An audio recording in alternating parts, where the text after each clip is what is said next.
Hi friends, मैं जागेश्वर कुमार पुनः आप लोगों का समृद्धि एजुकेशन यूट्यूब चैनल पर स्वागत करता हूं। दोस्तों, इंडियन पॉलिटी के सीरीज में हम लोगों ने preamble of the constitution complete किया।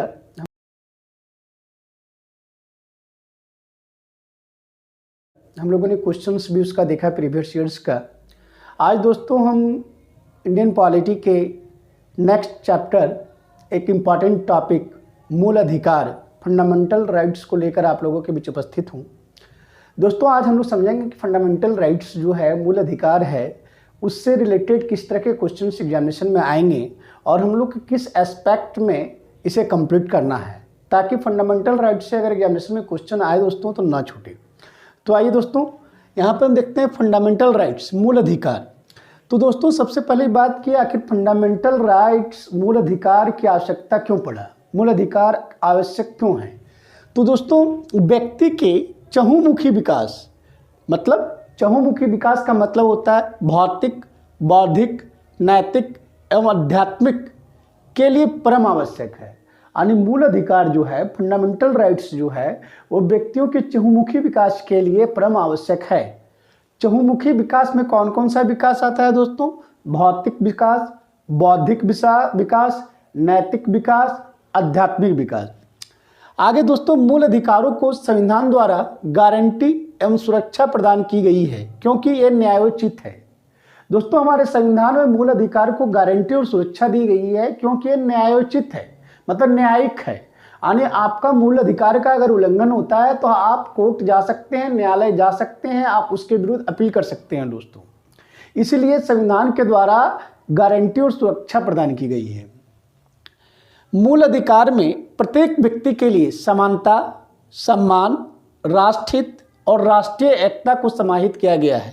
दोस्तों, यहाँ से क्वेश्चन सीधा सीधी आपसे पूछा जा सकता है कि निम्न में से मूल अधिकार में कौन कौन से समाहित हैं। आपको याद रखना होगा दोस्तों, समानता, सम्मान, राष्ट्रहित और राष्ट्रीय एकता, इसका समावेश किया गया है और इसको विभिन्न कैटेगराइज में वर्गीकृत किया गया है, जो हम लोग आगे देखेंगे। मूल अधिकार के बारे में संविधान के भाग 3 में अनुच्छेद 12 से 35 तक विवरण है। ये बहुत इंपॉर्टेंट पॉइंट है दोस्तों। क्वेश्चन पूछ दिया जाता है कि मूल अधिकार के बारे में संविधान के किस भाग में उल्लेख किया गया है, तो भाग 3 और अनुच्छेद 12 से लेकर 35 तक के अनुच्छेद में मूल अधिकार के बारे में चर्चा की गई है। नेक्स्ट, फलतः भाग 3 को भारत का मैग्ना कार्टा कहा जाता है। भाग 3 को दोस्तों भारत का मैग्ना कार्टा कहा जाता है क्योंकि हमारे संविधान में मूल अधिकारों के बारे में जितनी विस्तृत चर्चा की गई है, उतनी विस्तृत चर्चा किसी भी देश के संविधान में नहीं किया गया है। और यही कारण है कि भाग 3 को भारत का मैग्ना कार्टा कहा जाता है। मूल अधिकारों का तात्पर्य क्या है दोस्तों? डायरेक्ट क्वेश्चन पूछा जा सकता है कि मूल अधिकारों का तात्पर्य क्या है। तो मूल अधिकारों का जो तात्पर्य है वो राजनीतिक लोकतंत्र के आदर्शों की उन्नति से है। मतलब मूल अधिकार का जो तात्पर्य है दोस्तों, राजनीतिक लोकतंत्र के आदर्श, जो हमारा राजनीतिक लोकतंत्र का जो आदर्श है उसका उत्थान हो, उसकी उन्नति हो, इसका तात्पर्य, मूल अधिकार का तात्पर्य है कि राजनीतिक लोकतंत्र के आदर्शों का उत्थान हो।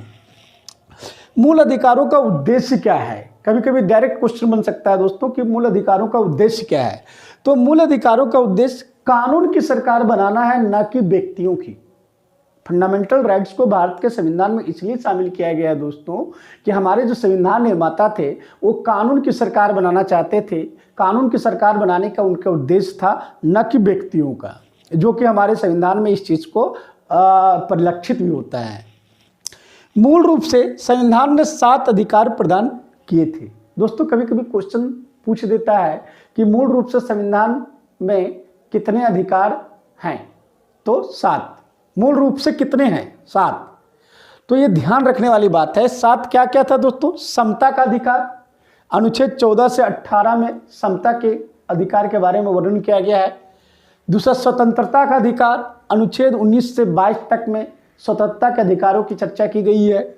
शोषण के विरुद्ध अधिकार, अनुच्छेद 23 और 24 में शोषण के विरुद्ध अधिकार की चर्चा की गई है।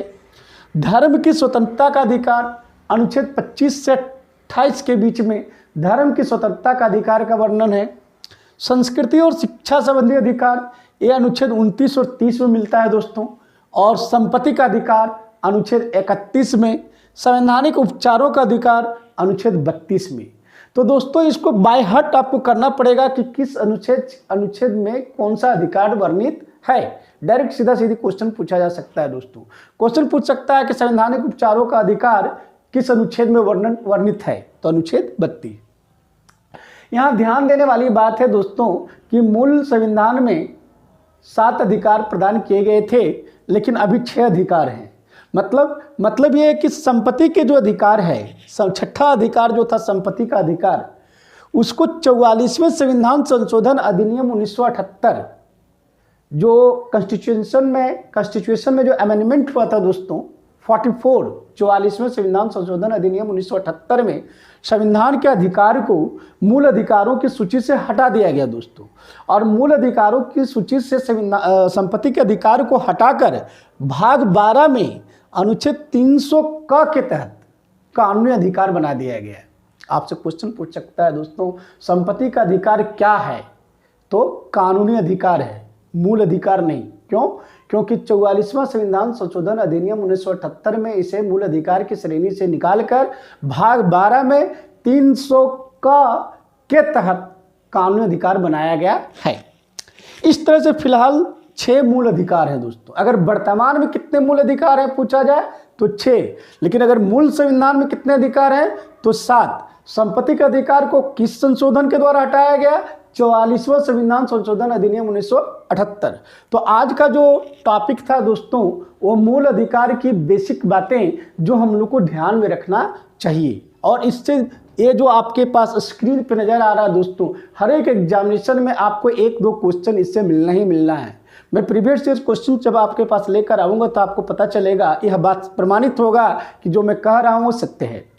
अब आप लोग नेक्स्ट क्लास से दोस्तों प्रत्येक का जो मूल अधिकार जो है 6 अधिकार जो वर्तमान में हमारे पास है उसकी विस्तृत चर्चा करेंगे। और अगले वीडियो में हम लोग दोस्तों प्रत्येक अधिकार के बारे में हम लोग विस्तृत चर्चा करेंगे कि समता का अधिकार में क्या क्या है, स्वतंत्रता का अधिकार में क्या क्या है, शोषण के विरुद्ध अधिकार में क्या क्या है, संवैधानिक उपचारों के अधिकार में क्या क्या है, संस्कृति एवं शिक्षा संबंधी अधिकारों में क्या क्या है। तो इन तमाम बातों का अध्ययन हम लोग विशेष रूप से करेंगे दोस्तों।